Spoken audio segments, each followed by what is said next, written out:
Dan kami ajak Anda untuk langsung mengikuti konferensi pers dari BMKG. Selamat sore, selamat datang teman-teman media massa, baik dari media massa cetak, elektronik, online, bahwa pada hari ini pukul 16:41 waktu Indonesia bagian Barat, wilayah selatan Banten diguncang gempa tektonik dengan magnitudo 6,7 yang tidak berpotensi tsunami. Untuk lebih jelasnya, mungkin untuk memanfaatkan waktu, dipersilahkan Ibu Kepala BMKG untuk memberikan penjelasan terkait kejadian gempa bumi yang terjadi pada pukul 16:05. Silakan Ibu. Terima kasih Mbak Ririn Humas, dan juga terima kasih para rekan-rekan media, Bapak Ibu hadirin sekalian. Assalamualaikum warahmatullahi wabarakatuh. Izinkan kami BMKG menyampaikan informasi terkait gempa bumi tektonik dengan kekuatan 6,7 yang terjadi di selatan Banten dan tidak berpotensi tsunami. Terjadi pada hari Jumat 14 Januari 2022 pukul 16.05 atau 16:05:41 waktu Indonesia bagian Barat di wilayah selatan Banten. Gempa tektonik tersebut dari hasil analisis BMKG menunjukkan parameter yang terupdate kekuatan 6,6. Jadi yang pertama terbaca 6,7, kemudian dengan lebih banyak data masuk, terupdate 6,6. Epicenter gempa bumi terletak pada koordinat 7,21 derajat lintang selatan dan 105,05 derajat bujur timur, atau tepatnya berlokasi di laut pada jarak 132 km arah barat daya kota Pandeglang, Kabupaten Pandeglang, Provinsi Banten pada kedalaman 40 km. Dengan memperhatikan lokasi epicenter dan kedalaman hiposenternya, gempa bumi yang terjadi merupakan jenis gempa bumi dangkal akibat aktivitas subduksi lempeng Samudra Indo-Australia menunjam ke bawah lempeng benua Eurasia, atau tepatnya ke bawah Pulau Jawa dan Pulau Jawa yang menerus hingga ke Nusa Tenggara. Hasil analisis mekanisme sumber menunjukkan bahwa gempa bumi memiliki mekanisme pergerakan naik atau merupakan akibat dari patahan naik. Guncangan gempa bumi ini dirasakan di Kabupaten Pandeglang, khususnya di daerah Cikesik dan Panimbang, dengan intensitas guncangan 6 skala MMI.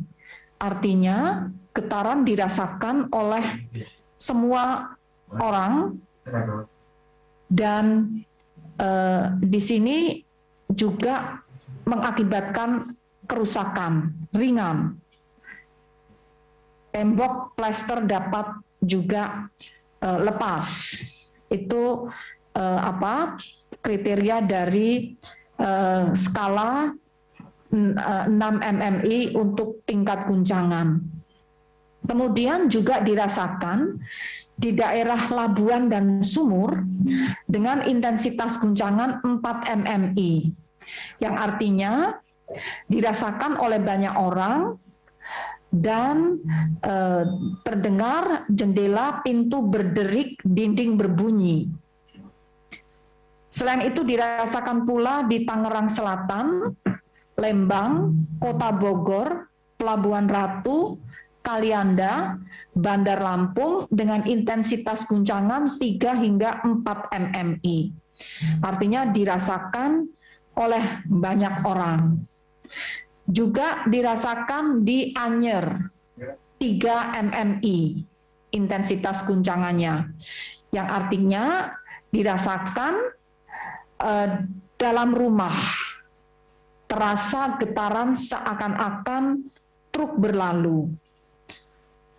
Bahkan getaran gempa tersebut dirasakan pula guncangannya di Jakarta, Kota Tangerang, Ciracas, Bekasi, Kota Bandung, Kabupaten Bogor, Kota Bumi, dengan intensitas guncangan 2 hingga 3 mmi. Getaran terasa seakan-akan truk berlalu. Itulah tadi dampak yang dirasakan terkait dengan guncangan gempa. Sudah kami mendapat laporan dampak kerusakan pada bangunan terjadi di Kecamatan Munjul dan Kecamatan Cimanggu, Kabupaten Pandeglang, akibat gempa tersebut. Hasil dari pemodelan tsunami menunjukkan gempa bumi ini tidak berpotensi tsunami.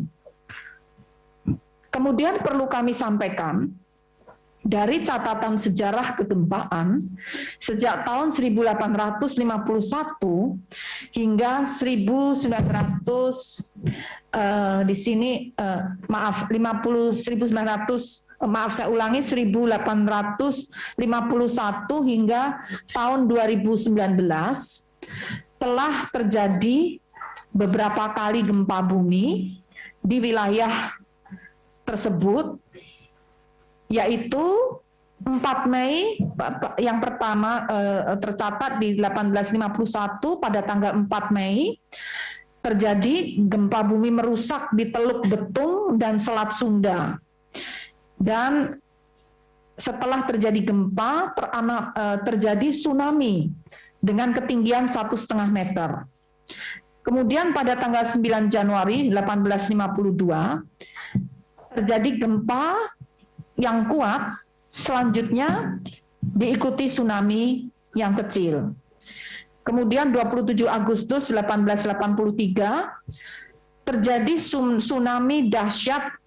Menurut catatan histori ini ketinggiannya mencapai 30 meter akibat erupsi Krakatau, bahkan di atas 30 meter akibat erupsi Gunung Krakatau.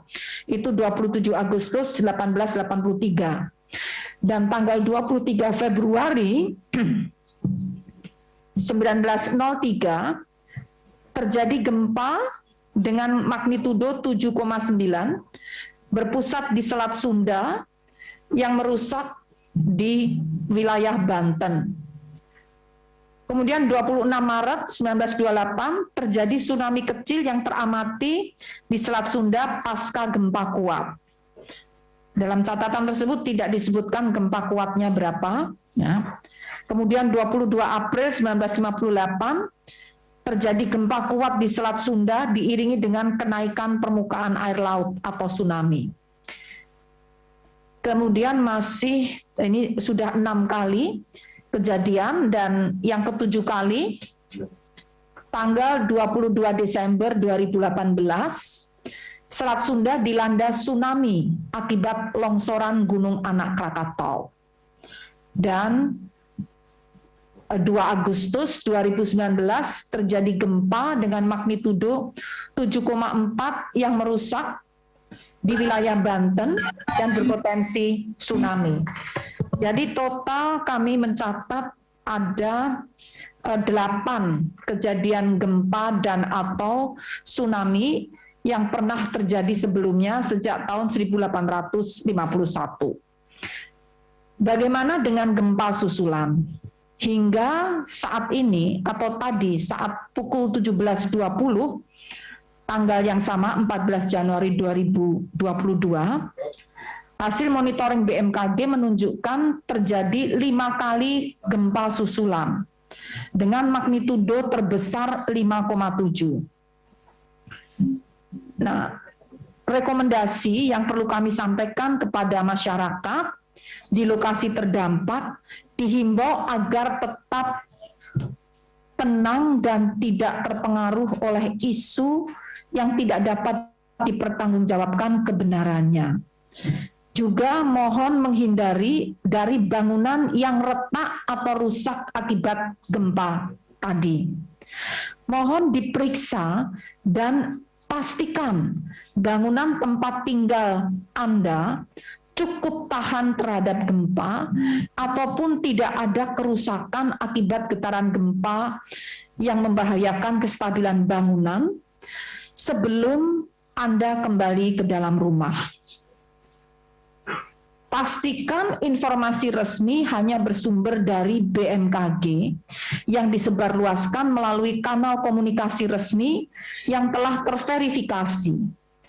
Jadi kanal kami melalui Instagram ataupun Twitter @info-bmkg, melalui website www.bmkg.go.id atau inatius.bmkg.go.id, juga di Telegram channel ini inatius_BMKG atau melalui mobile apps baik iOS ataupun Android, yaitu di aplikasi WRS /BMKG atau info BMKG. Demikian Bapak Ibu, rekan-rekan media yang perlu kami sampaikan. Terima kasih. Wassalamualaikum warahmatullahi wabarakatuh. Waalaikumsalam warahmatullahi wabarakatuh. Mungkin teman-teman media pada kesempatan ini juga hadir Pak Kepala Pusat Gempa Bumi dan Tsunami Pak Bambang, Kepala Pusat Jaringan Komunikasi Pak Suko, dan Pak Rahmat Riono, Kepala Pusat Mitigasi. Mungkin ada tambahan dari Bapak? Ya, kami persilakan Bapak Deputi Bidang Geofisika, Bapak Dr. Suko, untuk memberikan tambahan informasi. Saya persilakan. Baik, Bapak dan Ibu sekalian, para pemirsa, bahwa apa yang disampaikan Bu Kepala Badan tadi benar bahwa terjadi gempa. Namun demikian kami berharap kepada seluruh masyarakat dan juga pemerintah daerah untuk selalu bersiaga menghadapi ini dan juga menghindari daripada isu-isu yang tidak bertanggung jawab. Untuk itu seluruh informasi itu nanti akan berasal dari BMKG melalui channel-channel yang sudah kita siapkan. Kemudian tim kami saat ini juga sudah meluncur ke lokasi dari Kepala Stasiun Geofisika Tangerang serta tim sudah berhasil lokasi, kemudian tim dari Balai Wilayah 2 juga sudah meluncur ke sana, mudah-mudahan bisa membantu pemerintah daerah untuk memberikan penjelasan lebih detail. Dan tim kami juga segera akan meluncur ke lokasi untuk ikut serta menenangkan masyarakat. Itu dapat kami sampaikan dan terima kasih. Terima kasih Pak Suko. Pak Bambang, Pak Kepala Pusat. Baik, mohon izin Ibu, Pak Dep, dan teman-teman media, tadi sudah sangat jelas disampaikan ya informasi oleh Ibu Kepala Badan bahwa gempa yang baru saja terjadi ini memang berpotensi merusak, untuk yang di daerah Cikesik dan Panimbang yang sebelah selatan, dan dari peta guncangan gempa bumi juga sudah mengindikasikan terjadinya kerusakan, dan juga sudah didapat informasi bahwa kerusakan sudah terjadi di Kecamatan Muncul dan Kecamatan Cimanggu. Nah, tentunya ini juga tergantung dari kualitas dari bangunan itu sendiri, dan masyarakat juga harus berhati-hati untuk melihat kondisi bangunannya. Jadi perlu saya sampaikan bahwa gempa bumi ini tidak membunuh, ya. Tapi yang membunuh itu adalah dampaknya itu dari bangunan yang kurang kuat dan sebagainya. Ini yang sangat membahayakan. Jadi tolong ini diperhatikan baik-baik sebelum memasuki rumah, diperiksa kembali kondisi bangunannya seperti apa, sehingga pastikan bahwa bangunannya itu adalah cukup kuat untuk menahan guncangan-guncangan dari gempa-gempa susulan berikutnya. Mungkin dari saya itu saja, mungkin dari Pak Rahmat ada yang mau disampaikan, silakan.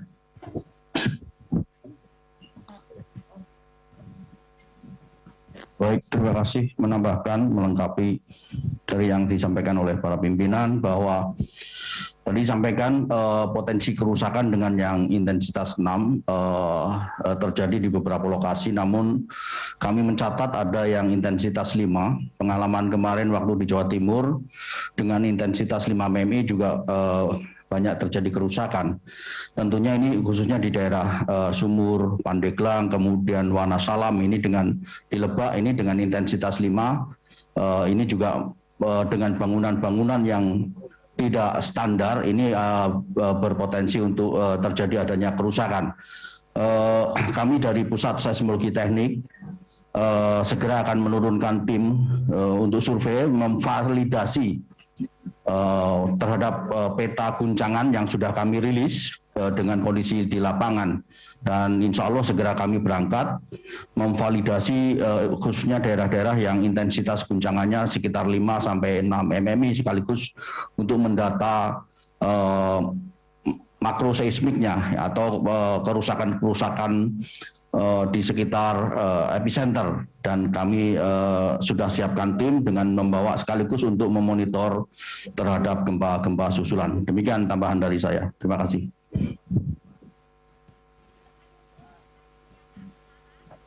Oke, teman-teman, Bapak dan Ibu, terima kasih penjelasannya Pak Deputi Bidang Instrumentasi Kalibrasi Rekayasa dan Jarkom Pak Suko, Pak Rahmat Riono, dan Pak Bambang. Mungkin dari teman-teman media yang ingin menanyakan langsung terkait kejadian gempa bumi, monggo silakan, kami persilakan untuk raise hand, silakan sebut nama.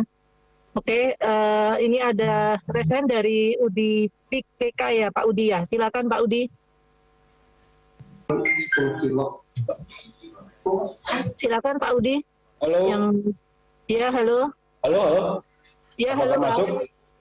Tadi disampaikan gempa dengan kedalaman 10 kilo dengan pergerakan naik.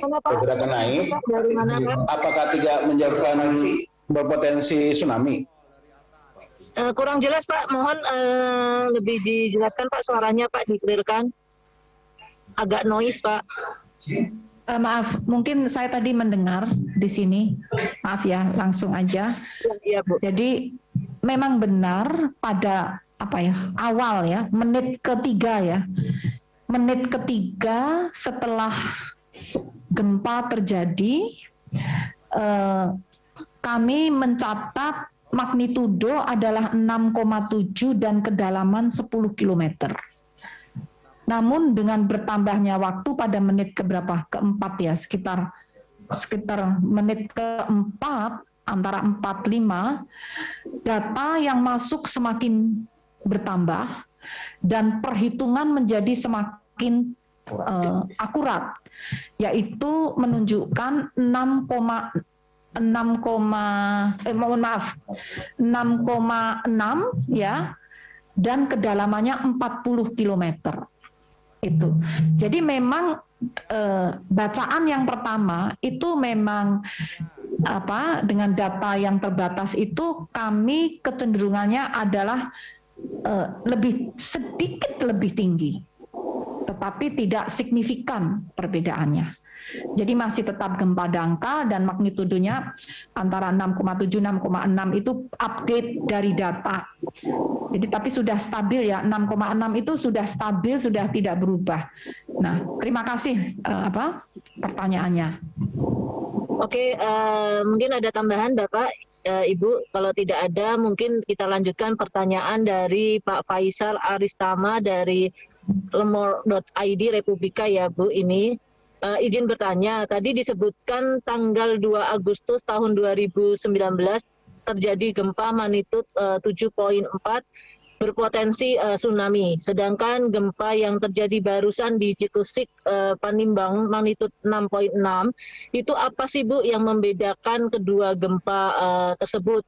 Mengingat pada tsunami 22 Desember terlambat adanya early warning, bagaimana untuk mengantisipasi kepanikan masyarakat di sekitar titik gempa. Jadi seperti itu Bu, apa perbedaan antara yang tadi disebutkan tanggal 2 Agustus dengan gempa yang hari ini, dan mengapa pada tanggal 22 Desember tsunami tahun yang kemarin itu tahun ini mungkin bisa diklarifikasi ya, tahun 2018 terlambat adanya informasi peringatan dini tsunami. Silakan Ibu. Baik. Kami persilakan. Jadi tanggal 22 Desember 2018 itu adalah erupsi gunung api, Gunung Anak Krakatau. Ya, dan dari erupsi itu mengakibatkan adanya tsunami. Karena dari akibat erupsi itu ada material yang masuk ke dalam laut ya, ada bagian yang tebing yang karena getaran gunung erupsi, tebing longsor masuk ke laut. Dan itu saat itu karena gunung api, BMKG tidak melakukan monitoring. Peralatan kami memang tidak dirancang untuk memonitor gunung api, sehingga kami tidak menangkap sinyal tsunami tersebut.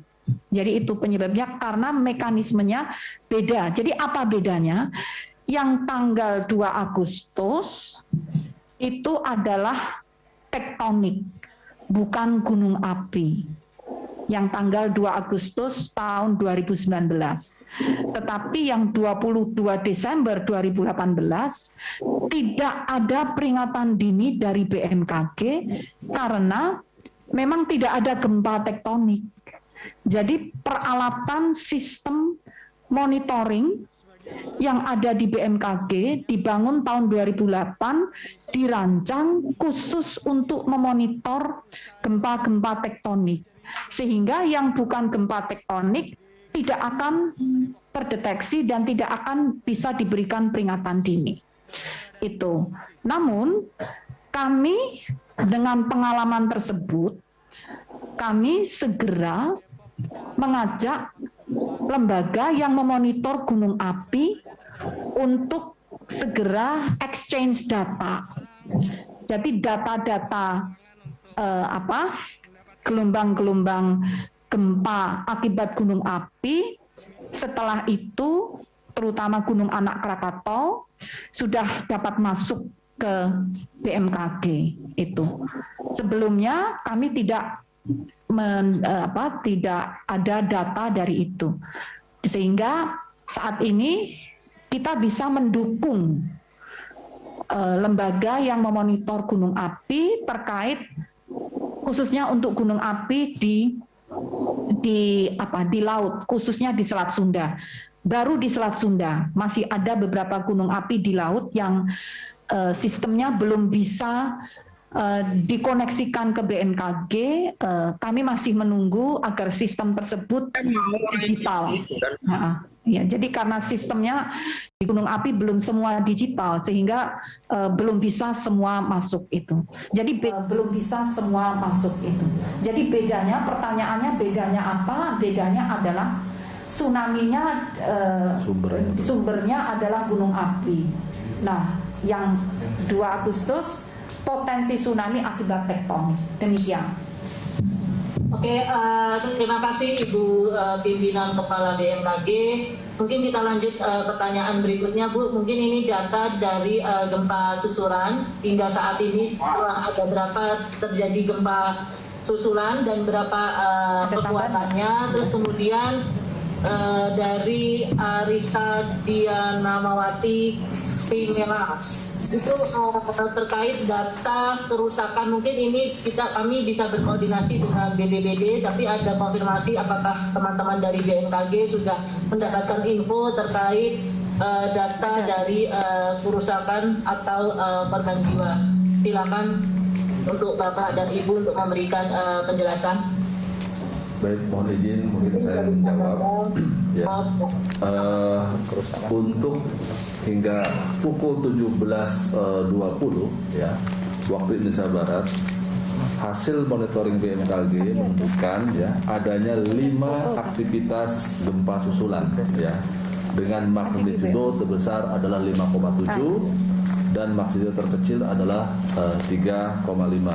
Kami BMKG masih terus memonitor akan adanya bila terjadi gempa susulan berikutnya nanti akan disampaikan. Nah, terkait dengan kerusakan tadi juga sudah disampaikan.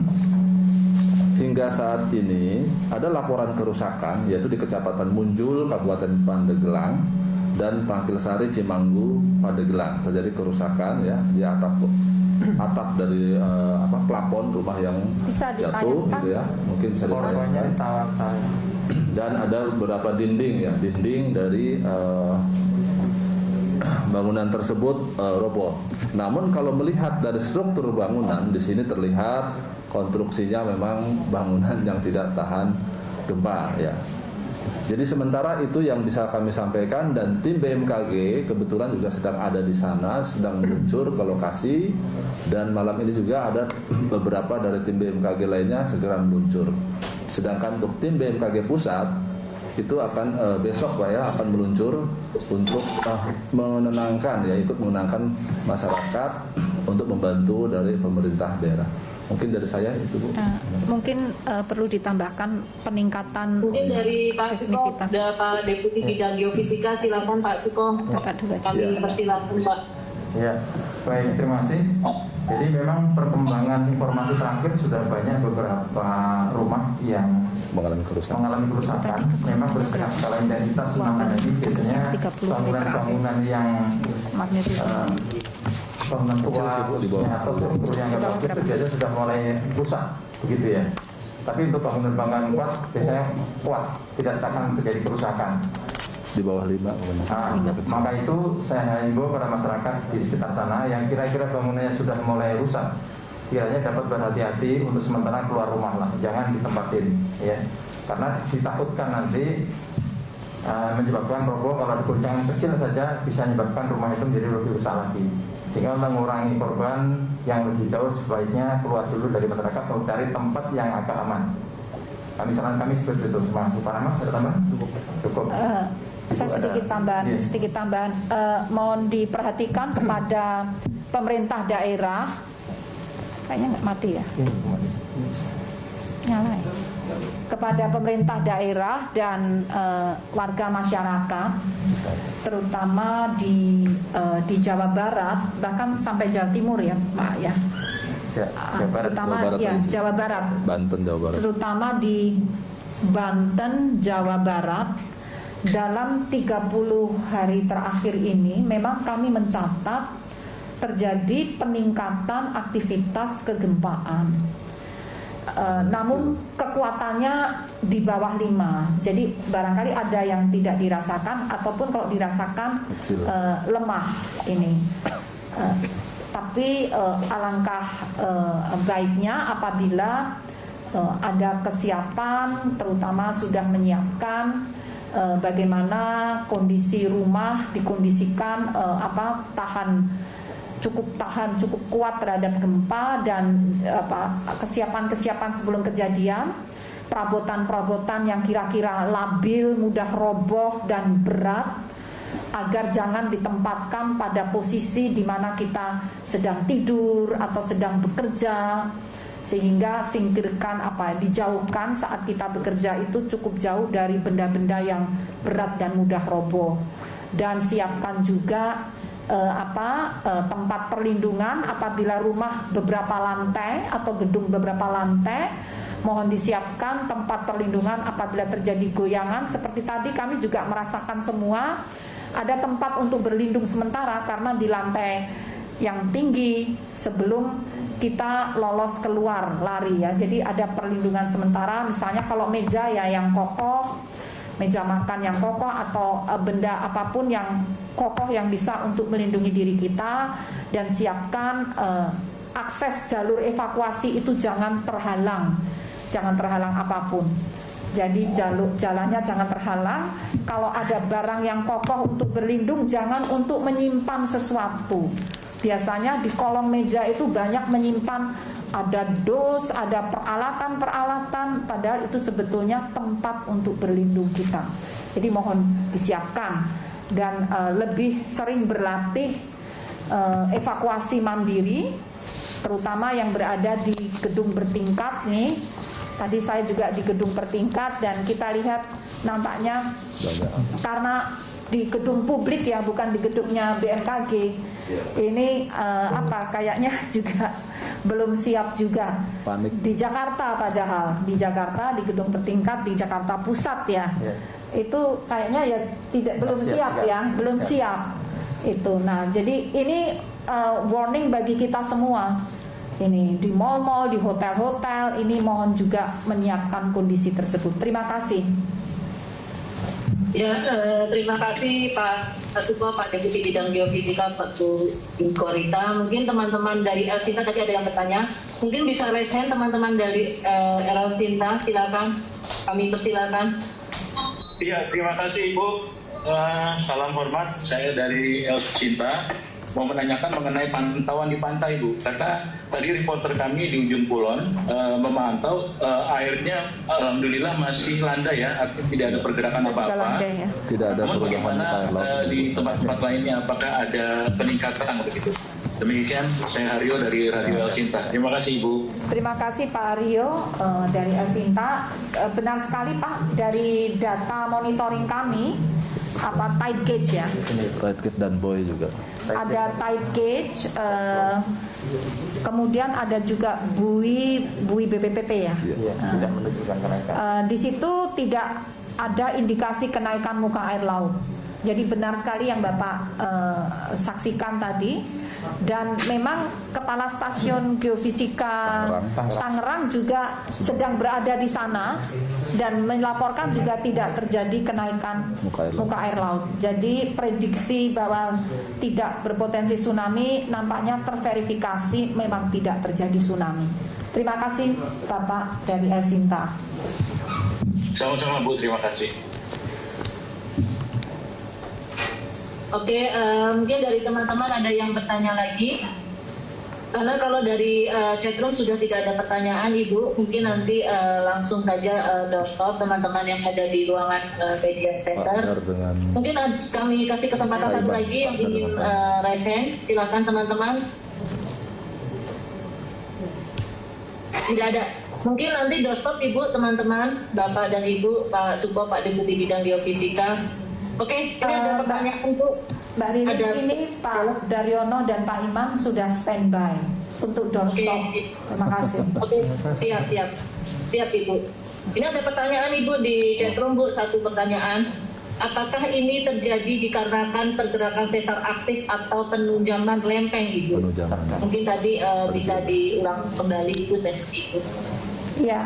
Jadi dari posisi kedalaman yang 40 km dan letak hiposenternya, epicenter dan hiposenternya, kami menganalisis ini akibat dari mekanisme pergerakan subduksi, yaitu lempeng memang, subduksi lempeng tektonik Samudra Indo-Australia yang mensubduksi atau menunjam masuk di bawah lempeng benua Eurasia yang kebetulan ujungnya adalah Pulau Jawa termasuk Banten, Jawa Barat. Jadi akibat pergerakan lempeng tektonik yang mengakibatkan patahan naik atau thrust fault. Terima kasih. Oke, terima kasih Ibu. Mungkin ini sudah berakhir, nanti dilanjutkan dengan doorstop. Sekali lagi mungkin sebelum kita tutup Bu, ada closing statement dari Ibu Kepala BMKG terkait apa saja yang dilakukan oleh masyarakat, himbauannya seperti itu. Kami persilakan Ibu. Terima kasih kepada Bapak Ibu dan warga masyarakat. Memang saat ini masih terjadi gempa-gempa susulan. Namun kekuatannya semakin melemah dan kami mohon untuk tidak panik. Ya, ini semakin melemah, tidak panik tapi tetap waspada. Caranya waspada bagaimana? Ya, kita siapkan kondisi rumah kita untuk siap kita selamat apabila ada gempa. Tadi sudah saya sampaikan, siapkan akses jalur evakuasi yang tidak terhalang, yang bisa langsung keluar. Kalau berada di lantai atas, jadi tidak bisa langsung keluar, siapkan tempat perlindungan yang kokoh, cukup kuat, aman. Misalnya meja makan, meja tulis, yang tahan apa ya, yang kokoh kuat ya, jangan meja kaca yang kurang kuat, itu berbahaya.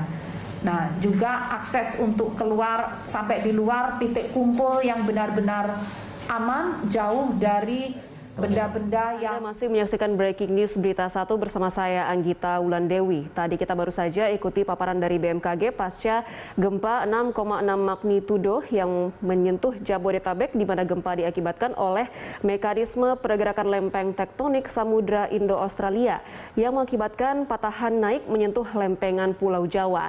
Masyarakat diminta untuk tidak terpengaruh isu hoax dan juga untuk menyiapkan jalur evakuasi dan melakukan latihan evakuasi mandiri. Breaking News Berita 1 masih akan kembali usai jeda, tetaplah bersama kami.